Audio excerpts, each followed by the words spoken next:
Opted for one more year on Zoom. And then maybe our world will be more back to some kind of normal by next year. So welcome to this Blue Christmas service. Because you have all come to a service with this title, you must have some thoughts about what a Blue Christmas is.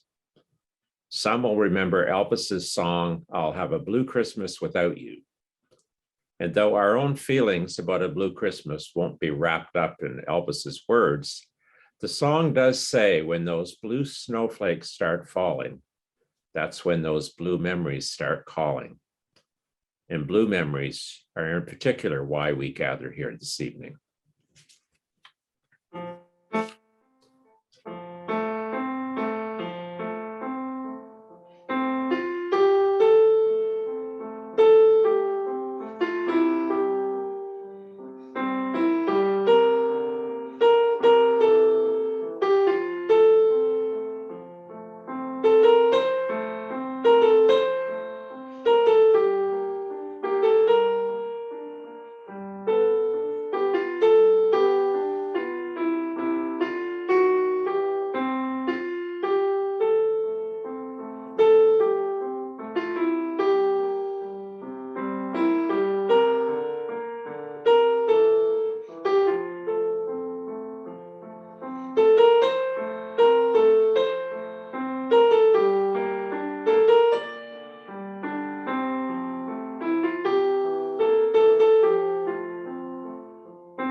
Thank you, Chris. That takes me back to the first 45 records. I guess all of you are old enough to remember those, I think, that my parents bought me. And one of them was the Everly Brothers, "Wake Up Little Susie." And the other one was "Blue Christmas." And it was actually made out of some kind of a heavy blue plastic. And that was my first, one of my first two songs. So that takes me way back. We're on the cusp of experiencing the shortest day and the longest night of the year, which is tomorrow. We know what it feels like to be surrounded by emptiness. Others have called it the dark night of the soul or the winter of our discontent. This time of year can bring back memories of past pain and sorrow. It highlights and heightens new experiences of suffering. For many this time of year that we call the holiday season, it's no holiday at all. It's filled with difficult times, humps to get over, gatherings to endure, varieties of pressures, and a flood of memories that dampen the days. This service will allow for some time to recognize that this season is not a joy for everyone. When others are going merrily along, many of us would rather the season just go away. What for many may be most difficult this year is not bringing your loved one home for Christmas dinner. Oh, I'm lost. Or visiting your loved ones and bringing Christmas to them, or not being with the young ones in the family who usually bring some merriment. For others, it is anticipatory grief of having an empty seat at the dinner table. This year, we have a bit more freedom to be engaged with others, but some are still realistically reluctant to stray too far from home. It still will not be a Christmas as we have usually known it before the pandemic. This year, like many other aspects of our lives, work, routines, shopping, school, celebrations, they're not the same as they were in other years. Yet we managed to carry on and accept the new way of experiencing them. Instead of focusing on what can't be, perhaps focus on what can be. Most of us will not spend Christmas with those outside our homes, but it doesn't mean the traditions you cherish from Christmas past are gone forever. A way to honor your late mother, perhaps, might be to recreate one of her special Christmas recipes and bring it back to life. My brother had the foresight a few years ago to have our mother bake with him her two Christmas specialties, shortbread and double-dipped chocolate balls filled with cherries, coconuts, pecans, and other wonderful things. So now he makes them every year for us all. If your loved one lives with dementia, it's those deep-seated memories from their past that remain with them. If this pandemic has taught us anything, it's to be grateful for what we have and who we have in our lives. It has caused us to pause, simplify our lives, and continually find ways to adapt to change. We've made it this far. So celebrate what you do have and to whom you are connected today.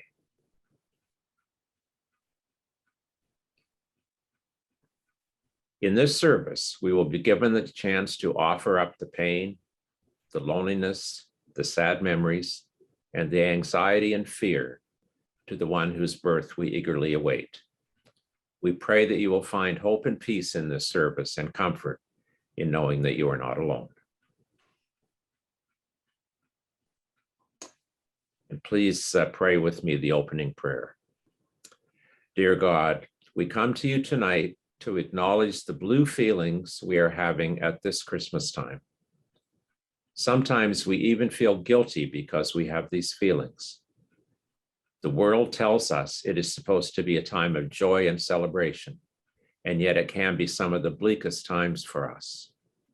We offer up to you all those things we are feeling and all the situations that worry us, and ask that you heal our pains and remove the loneliness. Help us to recognize the pressure of the season that drag us into the emptiness and turn them over to you. Amen. And our first hymn is O Little Town of Bethlehem.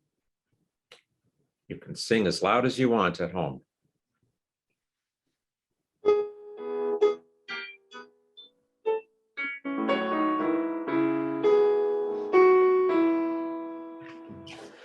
O little town of Bethlehem, how still we see thee lie. Above thy deep and dreamless sleep, the silent stars go by. Yet in thy dark street shineth the everlasting light. The hope and fears of all thy years are met in thee tonight.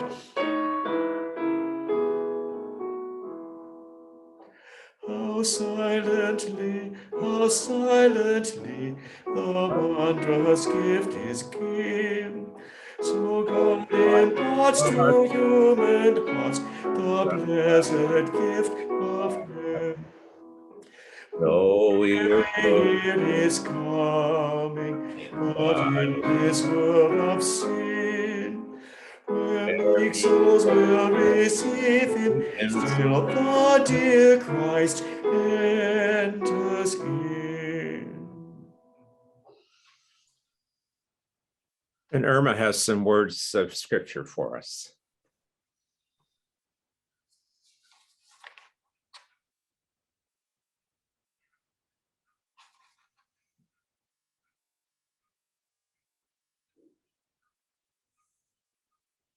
He who keeps Israel will neither slumber nor sleep. The Lord is your keeper. The Lord is your shade at your right hand. The sun shall not strike you by day, nor the moon by night. The Lord will keep you from all evil. He will keep your life. The Lord will keep your going out and your coming in from this time on and forevermore. Amen.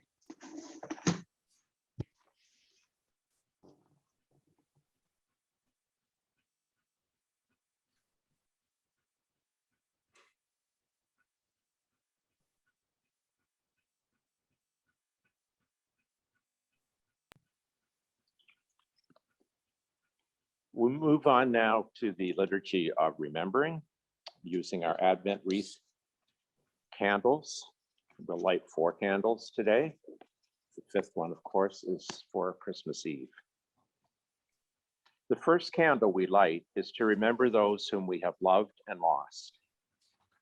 We pause to remember their names, their faces, their voices, and the memories that bind them to us in this season.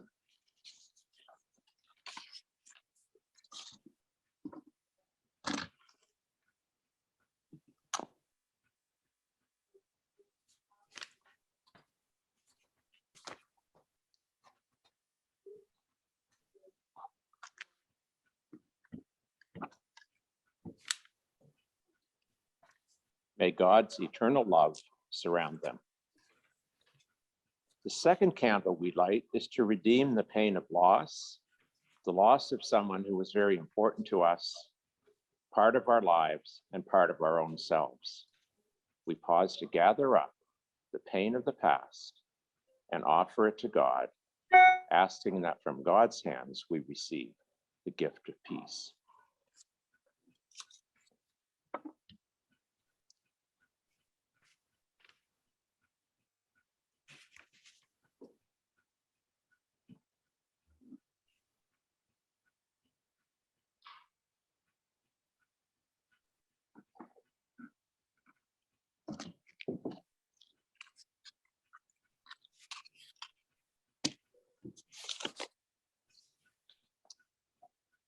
And together, may we be refreshed and restored as God leads us into the future. The third candle we light is to remember ourselves this Christmas time. We pause and remember these past weeks and months, the disbelief, the anger, the downtimes, the poignancy of reminiscing, the hugs and handshakes of family and friends, all those who stood with us. We give thanks for all the support we have known.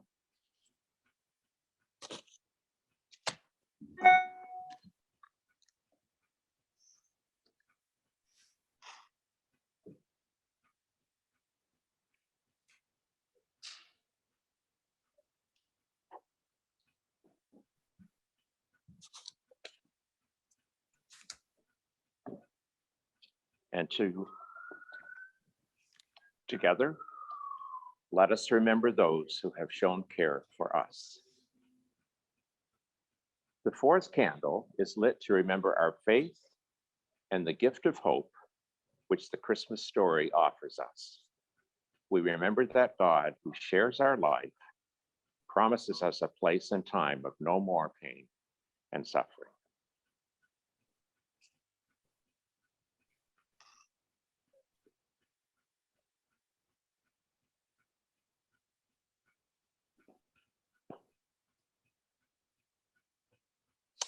And together we say, let us remember the one who shows the way, who brings the truth, and who bears the light.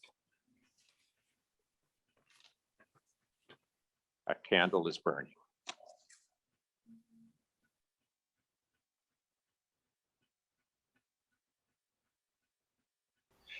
A candle is burning, a flame warm and bright, a candle of hope in December's dark night. While angels sing blessings from heaven's starry sky, our hearts we prepare now, for Jesus is nigh.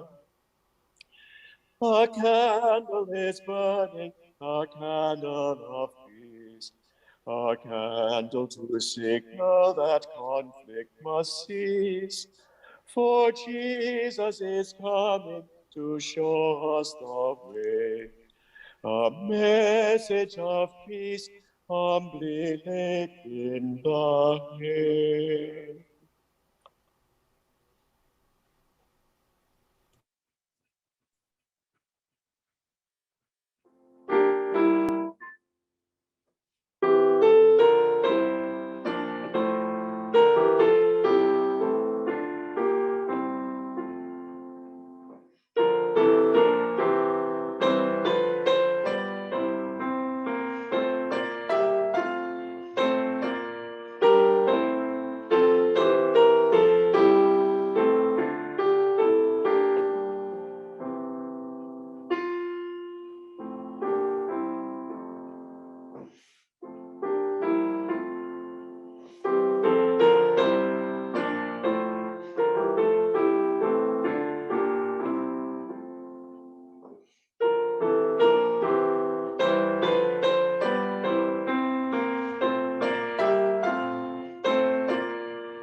So now is the time when we remember those people who have died in the past year or in other years past. You'll have an opportunity after we light candles for the most recent people in our community who have died.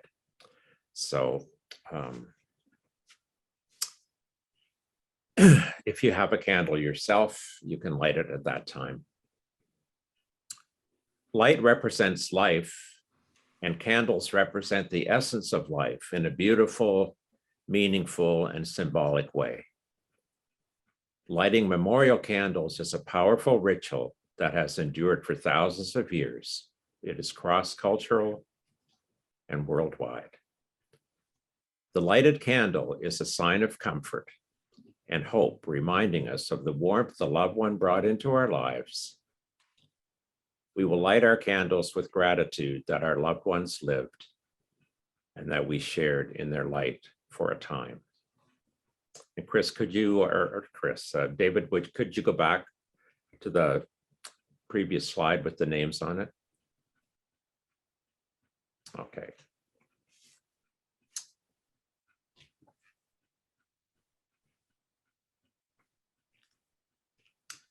So the first person is Dorothy Black.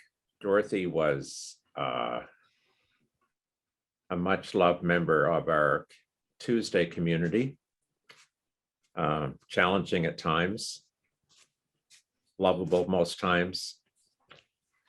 And I have a message that Deborah Kiger wrote to read tonight about Dorothy, because Deborah was doing her internship with us that year. Dorothy was the person that she connected with the most. Here's what Deborah has to say. Dorothy was such a character. She had a great laugh and a sharp wit. She was always full of life and energy. She was generally positive and happy to greet folks, and she never gave up on love. There was always a new engagement ring on her finger. She was an assertive individual, and she didn't mince words. One of the things I remember most about her was her love of watching TV wrestling. When we managed to get her moved from Mary's place into her own apartment, it was very important that she had cable right away so that she could watch wrestling. I worked more closely with Dorothy than any other person during my year at First-Pilgrim. She is the one person that I always wanted to go back and ask about. I always wondered if she stayed in that apartment. Dorothy showed me how little I knew about the realities of being a senior woman without income, home, or family. And she showed me that not all of her realities were negative. I'm grateful for what Dorothy taught me and for the times we laughed together. So that's a beautiful tribute to Dorothy and sums up her life quite well. She died this summer at 86. Now, the next person, Fred Boychuk, is not someone I know. Is there somebody there who can say something about him?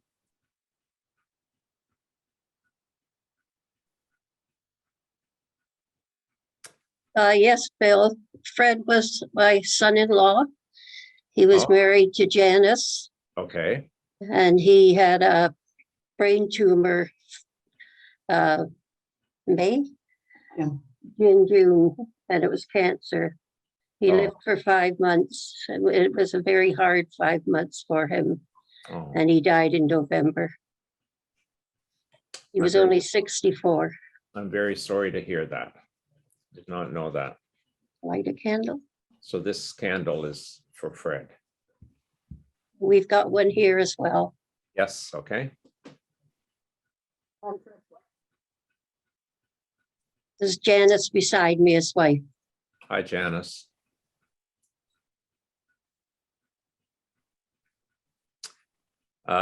Jason Buckle was a young man who died very tragically back in February, and I knew him through a connection with staff at Wesley Center, and his mother is here. Jackie, do you want to say anything about Jason? Are you able to do that?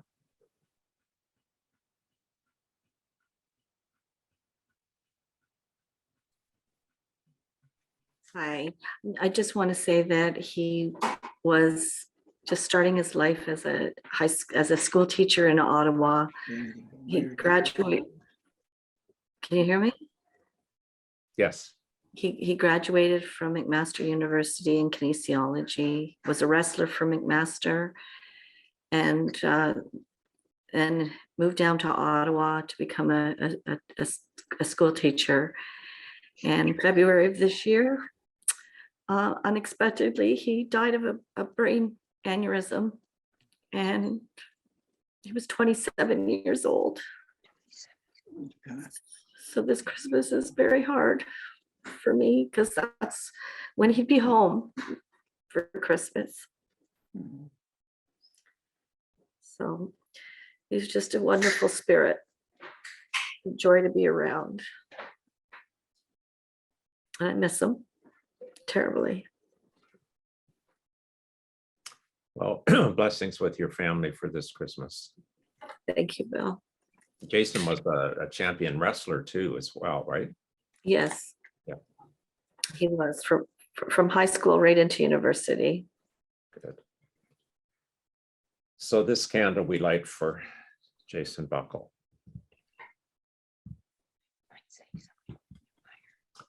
Mayor Davies is another person that I don't think I know. Who can speak for her? Myra Davies was, her mother and father sang in the choir, and Myra and her sister sang in the choir for many years. She was a member of our CGIT right up until she died. They still had get-togethers. Wow. I think she played the organ and she taught piano.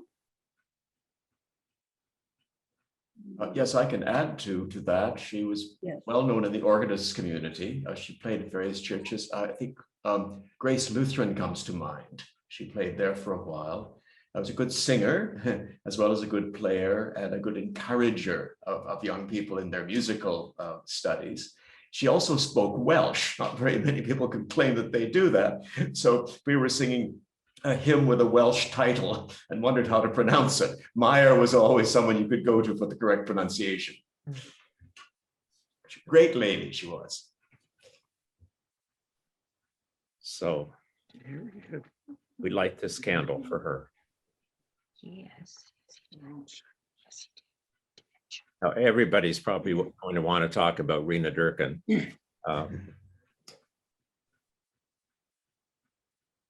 Who would like to say something?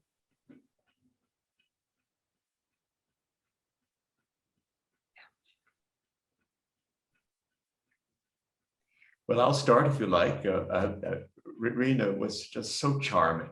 The charm was just flowed out of her naturally, and she was very active. And there's still a newspaper clipping on the bulletin board at First-Pilgrim of the square dancing group that she was involved in at the age of 90.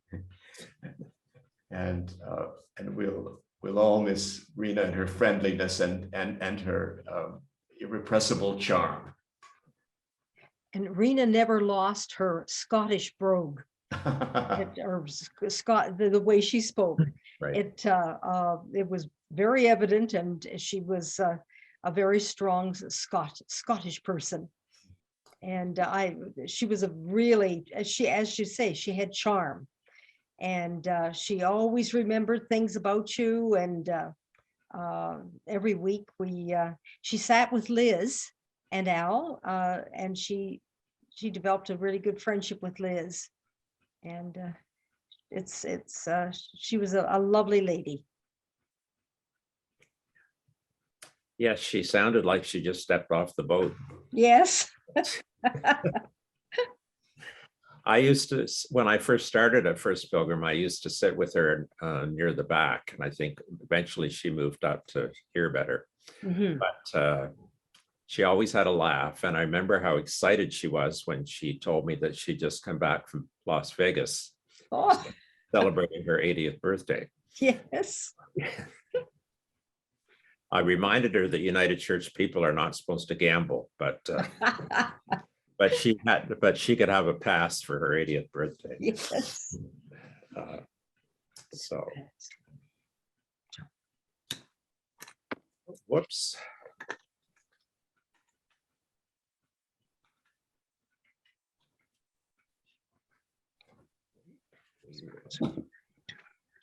So this candle is for Rena. And John Hertel, another big loss to the First-Pilgrim community. Anybody like to speak about John? Well, John was the one that stood up in church every Sunday and told us about the Green Bay Packers, if they won or lost, and whatever score they had. And on Tuesdays, he arrived at the cat program promptly at 10 o'clock, and he started cleaning up, washing the pots and pans and stuff like every Tuesday. He never did anything else, but that was his thing. Mhm. Yeah. He was a real gentleman. Yes, he was. Yeah. He helped when he could, and until he had developed the illnesses that he had, and I depended on him quite a bit, and he really helped me a great deal in the kitchen, but other places too. You know, he would had something to contribute. Good. Yeah. He had a lot of challenges throughout his life, and still remained optimistic. And I know how welcomed he was by the First-Pilgrim community, and how much Yes. he appreciated that, because that had always been his experience. So I remember he always took the month of August off. And one summer I was doing a service in August, and I said, John, what are you doing here? Not supposed to be here in August. And he said, I just came because you were going to be here. So I was very touched by that. So this candle is for John.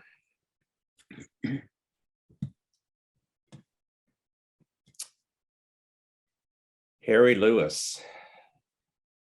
Yeah, I'll say a few things. Harry was perhaps he did more for the church than anybody in terms of, but we had the young people's group, and Harry was president, and Barbara, and so many great memories of the 50s. And in that young people's group, some of us got married. Ralph and Shirley got married, and Carol and I, and Harry and Barbara. And so it was wonderful having the young people's group, fond memories. Harry was a well-respected teacher, head of department, Aldershot High School. Students who had problems would come to Harry for advice. Of course, he loved to talk, and he loved people, and so he was very popular. The last few years, he's been in nursing home, Mount Nebo Christian Nursing Home. His memory was pretty well gone. He had dementia, but his daughter Cheryl made up a book of memories, which we had a copy, Harry had a copy, and others. And every time I would visit Harry, I'd get the book out, and we would look through the pictures, and I would point at different people, and we would reminisce about them. And I'm sure 10 minutes after I left, he probably wouldn't remember that I was there, but it was still important to be there. And he was, other than having dementia, he was in good health. And then in January, he got pneumonia, and they put him in the hospital. And a day after he was admitted, he died from COVID. And so I'm glad that he didn't go through a long period of suffering. And now he's with Barbara. Thanks, Ted. And for those who don't know, most people do, but Harry was your brother, right? Yes. Oh, sorry. So you've lost both your brother and your sister in the last year and a bit. Yes, yes. Yeah. Anybody else want to say anything about Harry, not from the family? So the one thing I would say about Harry is that he worked tirelessly, in a church, like Ted just said, but he also worked tirelessly trying to find me a wife. Absolutely every trip, every place he had gone to, he would always come to me on Sunday morning, whether it was just a restaurant around the corner or a restaurant in Nebraska or wherever. He would come to me on Sunday morning and say, "Dave, I found the perfect guy for you." And he says, "I told her all about you, and she's ready for you." And that's great memories. And he'd come by our shop too. We were in Burlington, and we had a business in Burlington. He'd come by once in a while and have a chat. And he's just such a lovely man. Absolutely. Harry was a real cheerleader for First-Pilgrim. Anybody who came through our door was welcomed and asked if they would like to join us. To make sure you come back next week. He was wonderful that way. He was the best man at our wedding. Was he? Oh, Yes. Too. so this candle we light for Harry.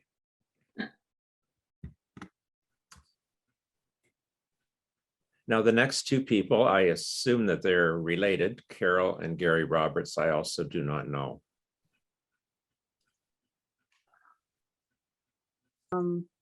I could speak to that. Okay. Carol and Gary are Jane and Peter's in-laws. They're Jill's mother-in-law and father-in-law. They died. They died just a year ago, about 2 months apart. Carol had cancer and fought it, and Gary had many problems, and it was a blessing for him that he went.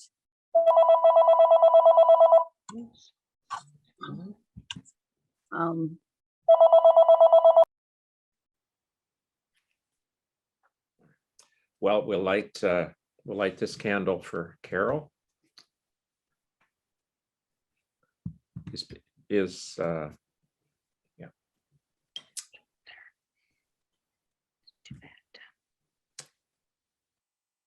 And this one for Gary.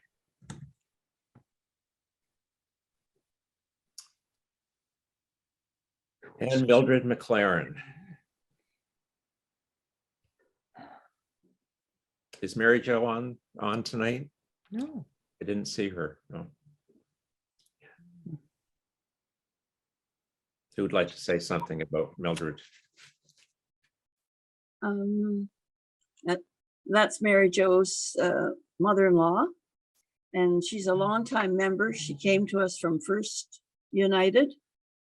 Her father was the organist, I believe, wasn't he? The minister. The minister of First Minister United. of First.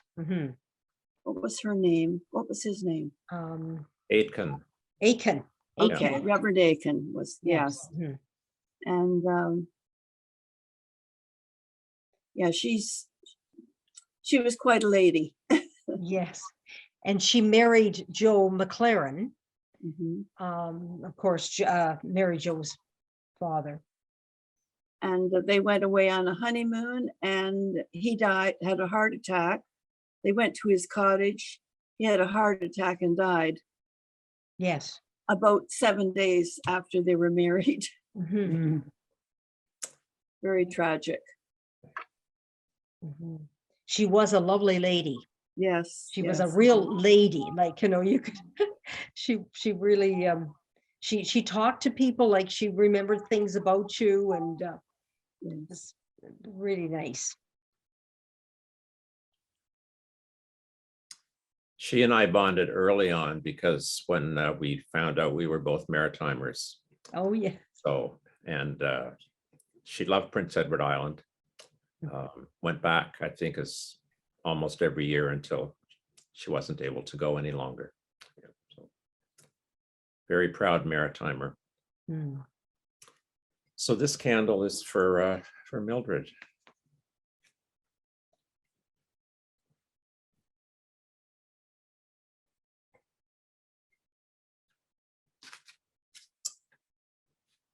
So these are the people from the First-Pilgrim community for this year. We can remember people from other years or other losses. And if you all have a candle at home and would like to light it and tell us who you're lighting the candle for, you can do that, or you can just light a candle and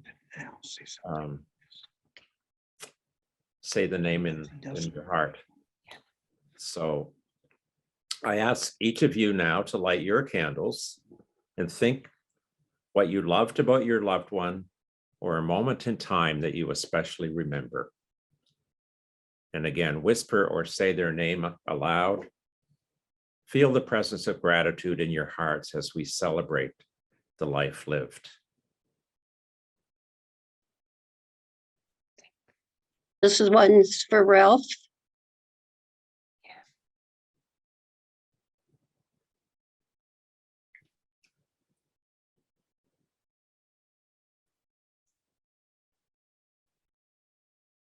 Mine is for Tony. Mine is for my mom, Linda.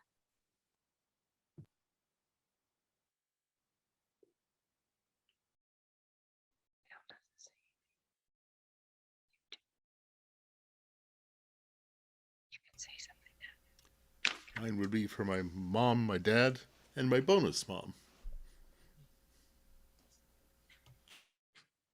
For me, it's for my mother and father, Bob and Shirley Wade, and also two of my best friends, Angela McKay and Brian Weiss, husband and wife.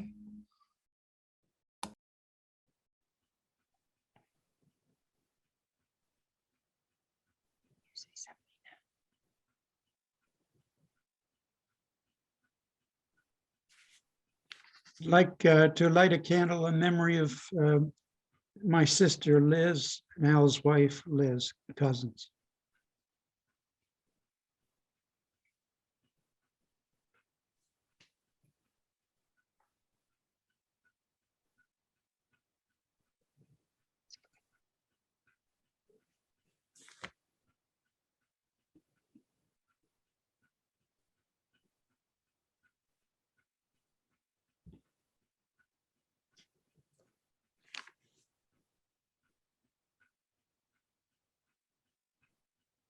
Can you hear me? Yes, Al. Okay. Just want to say a few things. Well, not very much about Liz, but last year, for some reason or other, of course, she died pretty close to Christmas. So I think by the time we had the blue Christmas things, I was still sort of emotionally involved in it. So I couldn't, I don't know why I didn't come, but I didn't come. The most common thing said about Liz by all her friends and everybody that knew her was that she was a very quiet person. I'm not sure I could agree with that all the time, but she was a very quiet person. One of the things that I liked the most about Liz and I liked the most about was the fact that we enjoyed dancing with each other. Well, of course, with each other yourselves. So when we got out on the dance floor, everybody around us just disappeared. There was just the two of us out there all the time.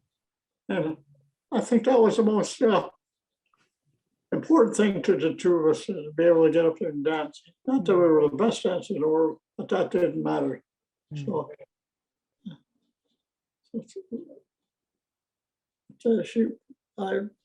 I miss her very much. Very much. Well, we're glad you're with us this year, Al. Another person who had a tremendous number of challenges in her later life, for sure. Anyone else?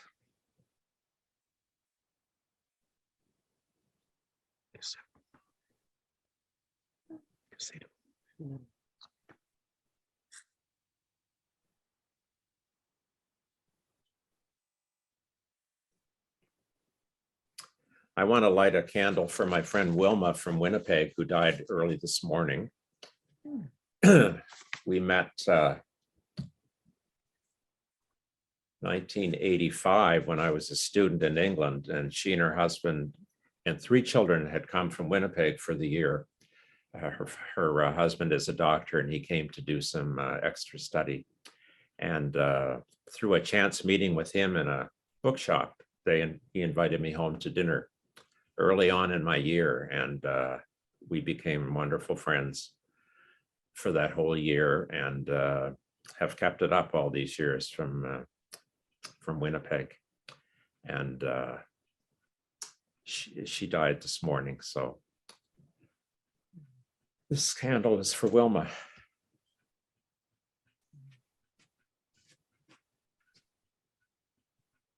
I'd like to light a candle for a friend who just passed away a few days ago. He was a teacher, and we started teaching at the same time, 1960. And he talked us into buying a camper trailer and going away, our 2 families, to California. And then for 7 years, we traveled. I don't know that I would have done that if it were not for him. And I have fond memories of he and Al Cousins and I, the hikes we did together up the highest mountain in Colorado and up what's called Half Dome, such wonderful memories. And I just don't know if I would have taken that path if it hadn't been for my friend Don Terry, who just passed away. Another encounter that took your life in a special direction. Mm-hmm.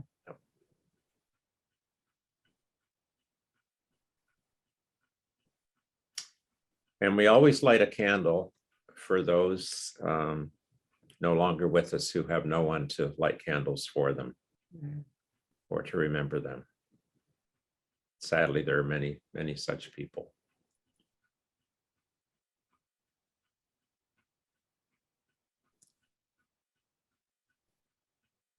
So as we've lit these candles tonight, we remember our departed, because nobody could have been loved more than them. We've shared our thoughts, our stories, some treasured memories, some funny ones. It's almost time to move on into our daily lives. We will never forget our loved ones or the sharing in this circle of memory. So I would invite you to join in the responsive reading, which is to follow. It's Litany of Remembrance.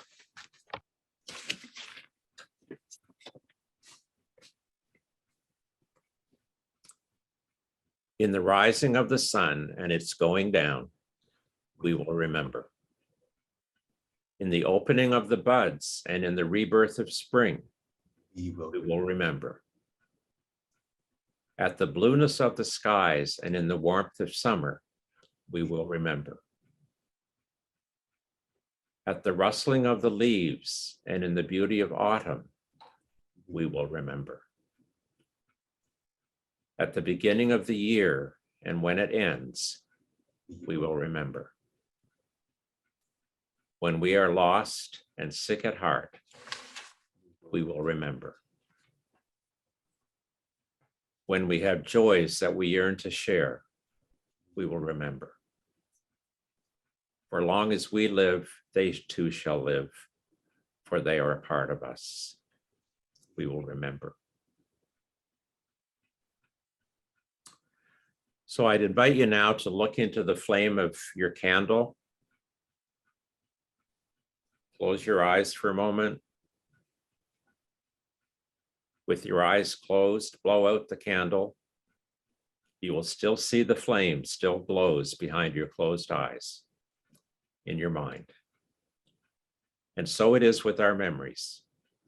We've taken a moment to grieve, to savor our memories, but also towards moving these beloved souls into the land of the remembered by being so thankful for their lives.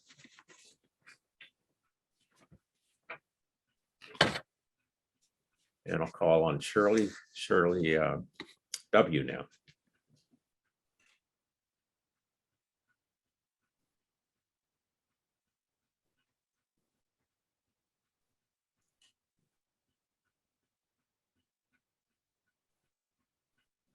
And rejoice quietly in the turn of the seasons. In this season of short days and long nights, of gray and white and cold, teach us the lessons of endings. Children growing, friends leaving, loved ones dying, grieving over, grudges over, blaming over, excuses over. O God, grant us the sense of your timing.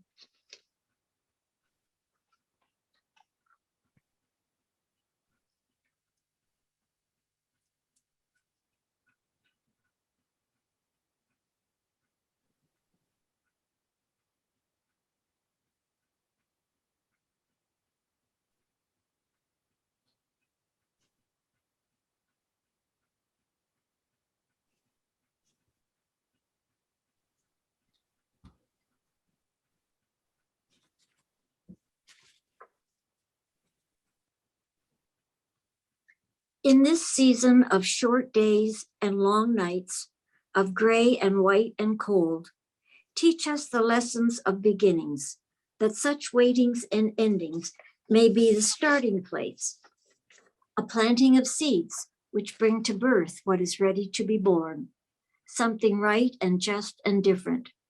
A new song, a deeper relationship, a fuller love.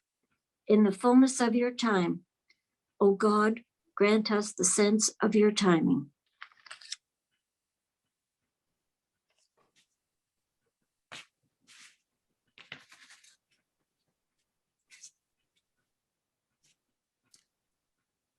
Thank you, Shirley. And now we'll sing 2 verses of It Came Upon the Midnight Clear.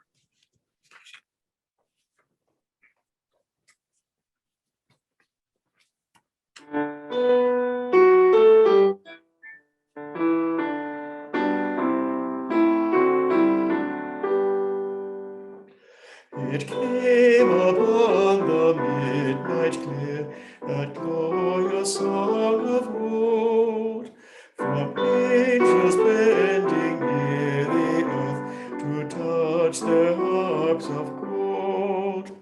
Peace on the earth, goodwill to all, from heaven's all gracious King.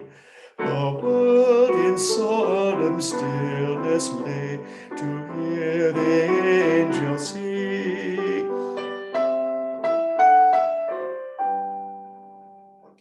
For lo, the days are hastening on, by prophets seen of old, when with the ever-circling years shall come the time foretold, when peace shall over all the earth its ancient splendors fling, and the whole world send back the song which now the angels sing.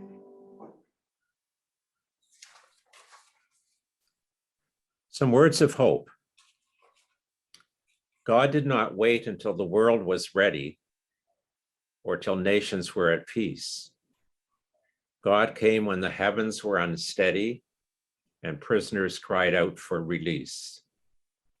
God did not wait for the perfect time.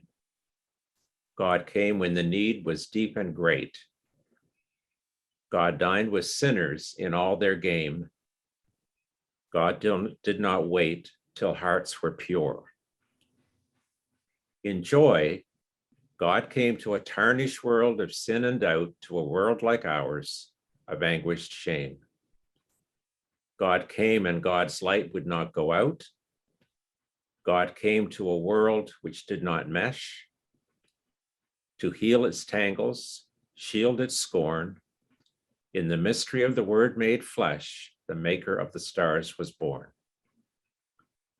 We cannot wait till the world is sane to raise our songs with joyful voice, or to share our grief, or to touch our pain. God came with love. Rejoice. And we close with Silent Night.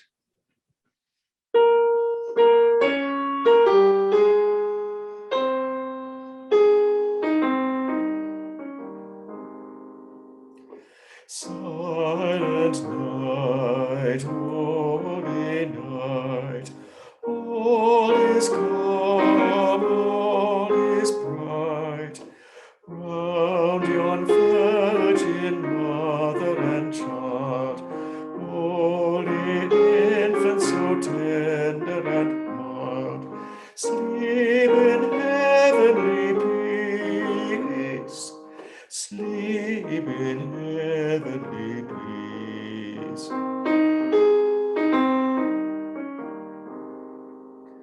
Silent night, holy night, Son of God, love's pure light, radiant beams from thy holy face, with the dawn of redeeming grace.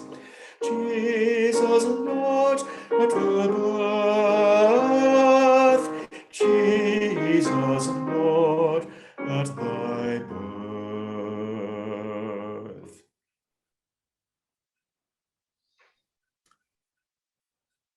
May we be gentle with ourselves, remembering that we are created in the image of God.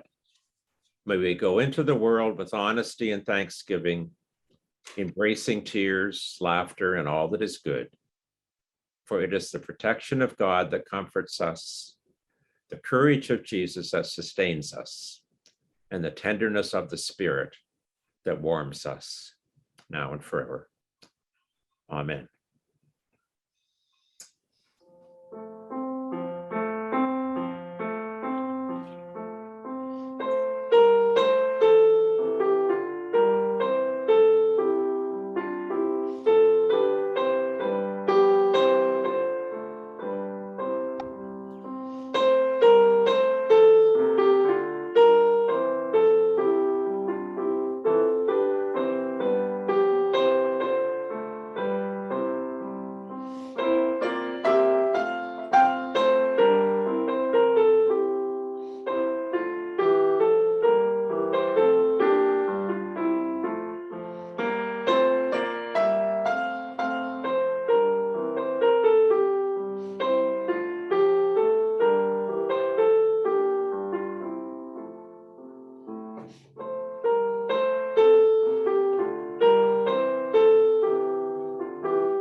Thank you, Chris, and thank you to Marilyn and